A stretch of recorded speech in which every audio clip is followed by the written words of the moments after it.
35 years old, year 17. He has navigated a China controversy and maybe the biggest tragedy in the history of the NBA this season. That's extra stuff that, quite frankly, Giannis is not going through, and playing in the better 30.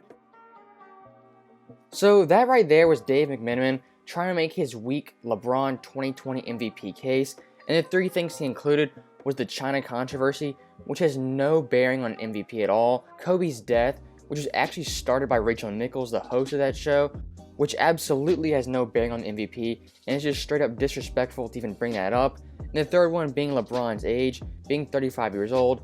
Age has never had an impact on who wins the MVP, whether you're young or you're old. Age has never had an impact. And I'm sure you guys have seen many takes like this ever since the weekend, and I've noticed the media, they've basically been trying to rewrite 50 plus years of precedent for the MVP award just to fit LeBron James winning it this year, and they even contradict their other arguments just to fit the narrative that LeBron deserves to be the 2020 MVP this year. In this video, I'm just going to run through my 2020 MVP race, and I'm going to show you guys how the media and people on social media, they're trying to rewrite what it means to be the MVP, and essentially do so LeBron James can have a little bit more hardware and close in on Michael Jordan as the greatest of all time. And for this LeBron and Giannis comparison, I'm going to try to put all bias aside and just evaluate these two guys for how good of a season they're having. And in this comparison, Giannis is averaging more points per game, more rebounds, more blocks, less turnovers, higher field goal percentage, and less minutes. LeBron James, he's averaging more assists, higher free throw percentage, higher three-point percentage, and more steals.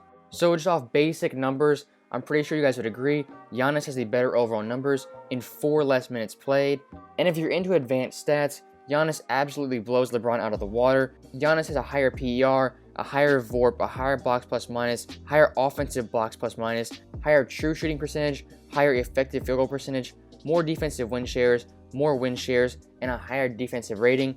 The only thing LeBron James wins is offensive win shares. So I think the unbiased eye, I think they would agree, Giannis stats-wise, he is better than LeBron James this year, but as we know, the MVP, it's not just about stats. Another contributing factor to who the MVP is how much help they have on their team and who's the second best player on that team, and that would be Anthony Davis and Chris Middleton. And I think we can all agree, Anthony Davis, he is significantly better than Chris Middleton. That's not taking anything away from Chris Middleton and the great season he's having, but Anthony Davis, he's a superstar in this league, and he's definitely on a higher tier than Chris Middleton.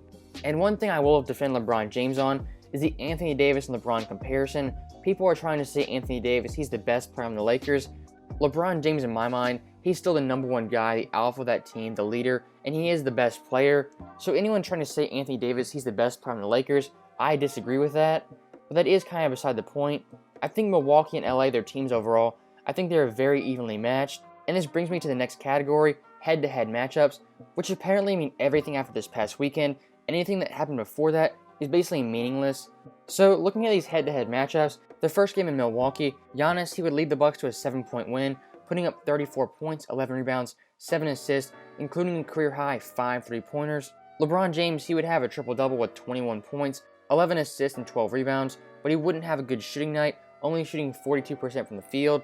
Anthony Davis was also leading scorer that game with 36 points. But in this most recent head-to-head matchup, LeBron James, he would have the advantage, scoring 37 points, having 8 rebounds, 8 assists, including 3 steals, while shooting 57% from the field. Giannis, he would have a really good night, having 32 points, 11 rebounds, 6 assists, and shooting 47% from the field, but that game did not measure up to LeBron James. So each of these players has taken one game in the head-to-head matchups, but again, I don't think head-to-head matchups are the sole determining factor in who wins the MVP race, and I think this past weekend was a perfect example of recency bias. You have guys like Kendrick Perkins, Jay Williams, coming out and saying LeBron, he's the clear frontrunner for MVP, disregarding the past 60-plus games of Giannis basically dominating the entire league. And I saw a tweet that perfectly summarized why Giannis is the MVP. Ever since the season started, it's been Giannis versus someone else, Giannis versus Kawhi, Giannis versus Harden, Giannis versus Luka, and Giannis' latest opponent is LeBron James. So I think that really does say something, that Giannis, he's been consistently in this MVP race, being the frontrunner for the whole season. Not to say LeBron James hasn't been consistent, but Giannis, he's been the clear frontrunner the whole season.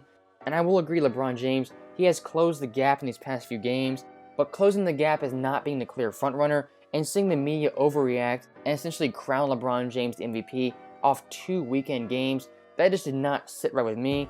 And the last thing I'll talk about is the revisionist history of MVP awards, and this really got on my nerves, seeing people try to downplay Derrick Rose or even unanimous Steph Curry's MVP just to fit a narrative for LeBron to win the 2020 MVP. It was essentially just comparing raw stats for the players. It provided no context, no in-depth analysis. It was just plain old stats. And as I said earlier in the video, I did compare Giannis and LeBron's stats, but I provided all the extra information, how good their teams are, advanced stats, who has the better teammate, who plays in the tougher conference. I provided all the extra context, and in these posts, in these tweets, all that context is lacking, and it really is disappointing to see a lot of people fall for this and just base the MVP off raw stats.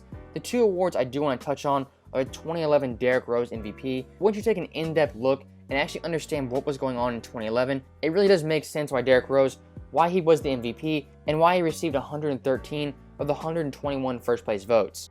So the main reason Derrick Rose he received this MVP is the fact that LeBron James in the offseason of 2011, he joined an absolutely stacked super team, and some would say he joined 2 top 10 players.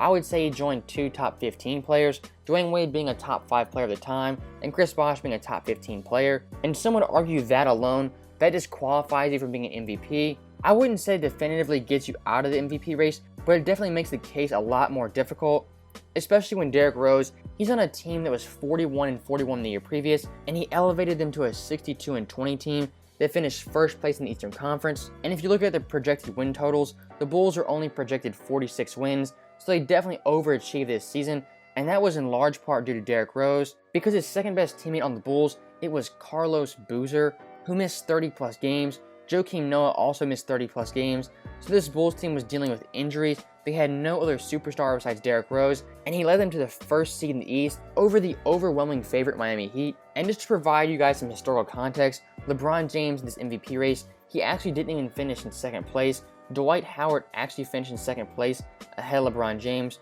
So I think that says a lot about this 2011 MVP and how LeBron James, he wasn't even the second pick in this MVP race. And trying to rewrite history and say that he did deserve this MVP based solely off stats, I think that is very disingenuous, and that really does a disservice to all the MVPs prior and all the 50 plus years of precedent we have. But the one that really got me mad was when someone tried to argue, based off stats alone, that Steph Curry did not deserve the 2016 MVP, the year which he was the unanimous MVP and led the Warriors to a record 73 wins. And this one, it particularly made me mad because the people arguing LeBron deserved this MVP, looking at just pure raw numbers, and it really is amazing how someone would try to debate LeBron deserved an MVP over Steph Curry, a guy who, again, he was unanimous by the voters. It was a clean sweep of all the first place votes. And you're sitting here 4 years later and trying to make the case LeBron, he deserved the MVP over Steph Curry. And again, LeBron James, he didn't even finish second in this MVP race. Kawhi Leonard, he was actually the second place finisher. So trying to make the case LeBron, he deserves the MVP over Steph, who again was the unanimous MVP, 30 points per game, 5 rebounds, 7 assists, 50-40-90 splits, while only playing 34 minutes per game.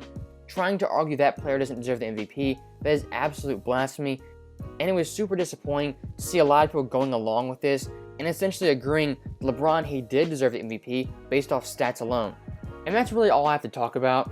It's just been astonishing to me how the media has basically been a coordinated effort after this past weekend to push the narrative that LeBron James, he somehow deserves the 2020 MVP based off one weekend. And I do think those 2 games to the Lakers, those were 2 big wins over teams they hadn't beaten this season. But if 2 wins are able to swing the MVP race, what does 1 loss to the Brooklyn Nets do?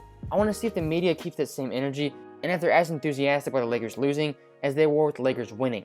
Because last night was definitely not LeBron James' best night, as he missed a game-winning layup.